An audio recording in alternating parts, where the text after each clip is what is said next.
یہی وجہ ہے کہ یہ ایک گناہ کبیرہ ہے کہ انسان کسی کو ناحق قتل کر دے۔ یہاں میں آپ کو بتاؤں کہ حق والا قتل کیا ہے۔ حق کے ساتھ کسی کو اگر قتل کیا جا سکتا ہے تو اس کی 2 یا 3 شکلیں ہیں۔ ایک تو یہ کہ انسان نے کسی کو قتل کر دیا ہو تو اس کے ورثہ اس قاتل سے بدلہ لے سکتے ہیں اور اس قاتل کو مقتول کے بدلے قتل کیا جائے گا، یہ حق والا قتل ہے۔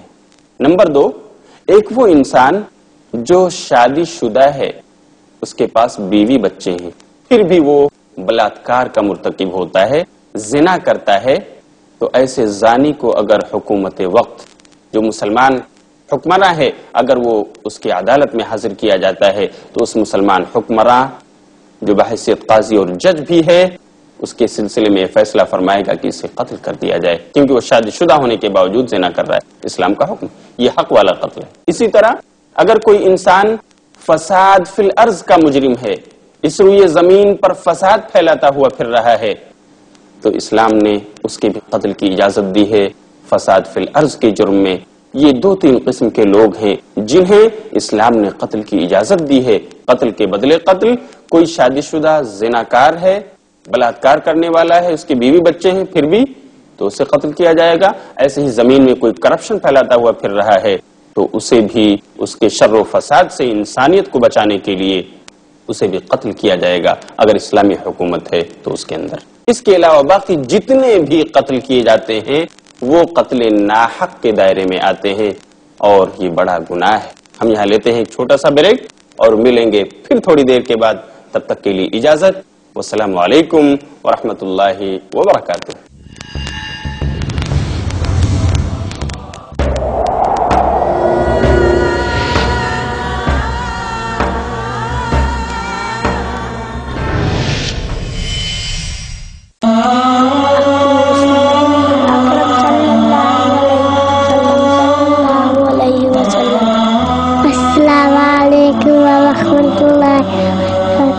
My name is Farid Zakir Naik. I am Zikra Naik. My name is Rishta Naik. You are the best of people, evolved for mankind, in telling what they like, and forbidding what they love, and believing in Allah. كنتم خير أمة أخرجت للناس تأمرون بالمعروف وتنهون عن المنكر وتؤمنون بالله. Surely my prayer, my sacrifice, my life and my death are all for Allah, sustainer of the world. The Wonder Kids ہر منگل رات 7:30 بجے انڈیا میں اور شام 5 بجے سعودی عربیہ میں پیس ٹی وی اردو پر۔ اللہ کے رسول صلی اللہ علیہ وسلم نے فرمایا، میری امت کی رونق اور ترقی قرآن ہے۔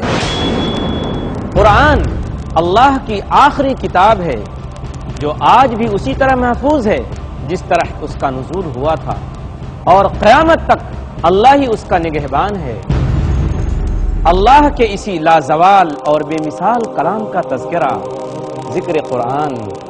شیخ فیض الرحمان کے ساتھ ذکر قرآن، اگلا پروگرام پیس ٹی وی اردو پر۔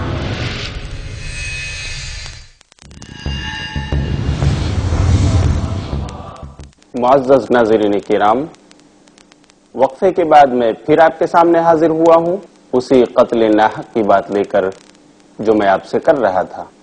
میں نے آپ کو وقفے سے پہلے بتایا تھا کہ وہ لوگ جن کا اسلام میں قتل کرنا جائز ہے وہ 3 طرح کے لوگ ہیں۔ ایک تو وہ جو شادی شدہ زناکار ہے، اسے قتل کیا جائے گا۔ نمبر 2، وہ انسان جو شادی شدہ ہے پھر بھی زنا کا مرتکب ہوتا ہے، اسے بھی قتل کیا جائے گا، رجم کیا جائے گا، پتھروں سے مار مار کر ہلاک کیا جائے گا۔ اور اسی طرح وہ انسان بھی قتل کیا جائے گا جو فساد فی الارض کا مجرم ہے، جو روئے زمین پر کرپشن پھیلاتا ہوا پھر رہا ہے۔ تو میرے دوستو، اس کے علاوہ جتنے بھی قتل اس روئے زمین پر رونما ہو رہے ہیں اور معصوم لوگوں کی جانیں جا رہی ہیں، یہ سب ناحق قسم کا قتل ہے اور یہ بڑا گناہ ہے، گناہ کبیرہ ہے۔ آئیے میں آپ کو ایک حدیث رسول صلی اللہ علیہ وسلم سناؤں۔ بخاری و مسلم میں حضرت عبداللہ بن مسعود رضی اللہ تعالیٰ عنہ سے مروی ہے۔ وہ کہتے ہیں کہ میں نے اللہ کے رسول صلی اللہ علیہ وسلم سے پوچھا ای الذنب اکبر یا رسول اللہ، کون سا گناہ سب سے بڑا ہے اللہ کے رسول، بتائیے۔ تو نبی صلی اللہ علیہ وسلم نے جواباً فرمایا ان تدعو للہ ندا وہو خلقک، کہ تم اللہ کے ساتھ کسی کو شریک کرو، اس کا ساجی قرار دو، اس کی عبادت میں، اس کی ذات میں، اس کے اسماء و صفات میں دوسروں کو ساجی قرار دو، جبکہ اللہ ہی نے تم کو پیدا فرمایا ہے اور وہی تمہارا معبود حقیقی ہے۔ پھر حضرت عبداللہ بن مسعود کہتے ہیں کہ اس کے بعد سب سے بڑا گناہ کون ہے؟ تو آپ صلی اللہ علیہ وسلم نے فرمایا ان تقتل ولدک خشیت ان یطعم معک، کہ تم اپنے بچے کو اس ڈر سے قتل کر دو اور ہلاک کر دو کہ وہ تمہاری کمائی کھائے گا، تمہارے ساتھ تمہارے دسترخوان پہ بیٹھے گا اور وہ تمہاری کمائی ہوئی روزی سے کھائے گا۔ میرے دوستو، قتل یہ بڑا گناہ ہے۔ اسی کو امام بخاری اور امام مسلم نے ایک دوسری حدیث میں بھی، جو بخاری اور مسلم ہی کی ہے، نبی صلی اللہ علیہ وسلم نے فرمایا، جس کو امام بخاری اور امام مسلم رحمۃ اللہ علیہما نے نقل کیا ہے اور اپنے صحیحین میں جگہ دی ہے۔ چنانچہ آپ فرماتے ہیں اجتنبوا السبع الموبقات، کہ اے میرے صحابہ کرام، تم 7 بڑے بڑے ہلاک کرنے والے گناہوں سے بچو، 7 ایسی برائیوں سے بچو جو تمہیں ہلاک و برباد کرنے کا سبب بن سکتی ہیں۔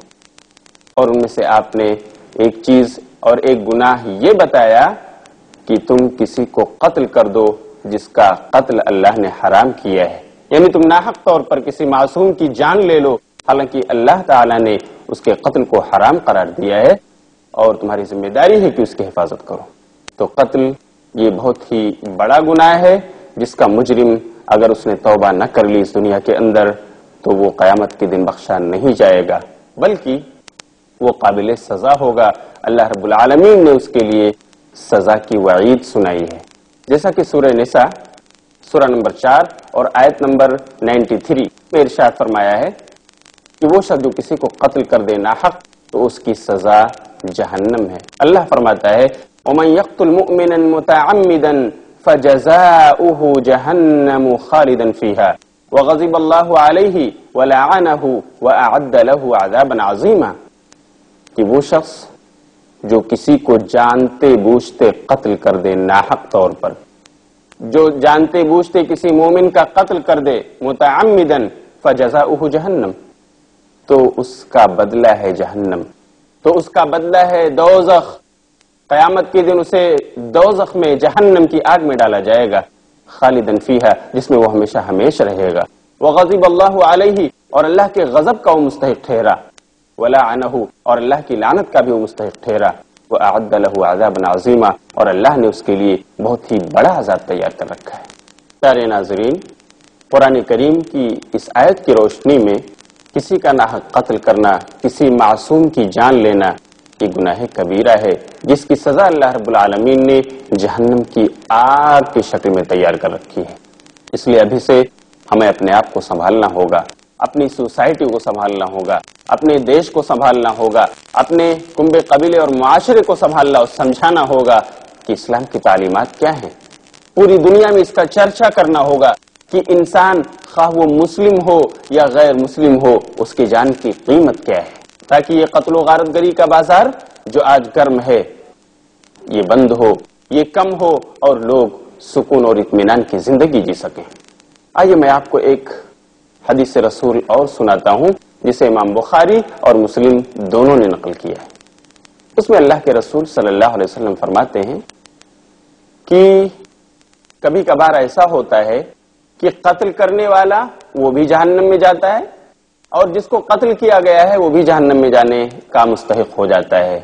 چنانچہ اللہ کے رسول نے فرمایا القاتل والمقتول کلاہما فی النار، کہ جو قتل کرنے والا ہے وہ بھی جہنم میں جا رہا ہے اور جسے قتل کیا گیا وہ بھی جہنم کا مستحق۔ صحابہ کرام کے ذہن میں ایک سوال پیدا ہوا، شاید آپ میں سے بہت سے ناظرین کے ذہن میں بھی یہ سوال پیدا ہو رہا ہوگا، اس حدیث کا آخر کیا مطلب ہے؟ جو قتل کر دیا گیا اس کا کیا قصور ہے؟ جو قاتل ہے اس کی بابت تو یہ سمجھ میں آ رہا ہے کہ وہ جہنم کا مستحق ہے کیونکہ وہ قتل کا مجرم ہے، لیکن جسے قتل کر دیا گیا، جسے مار دیا گیا، آخر اس کو سزا کیوں دی جا رہی ہے؟ وہ مجرم کیوں ہوا؟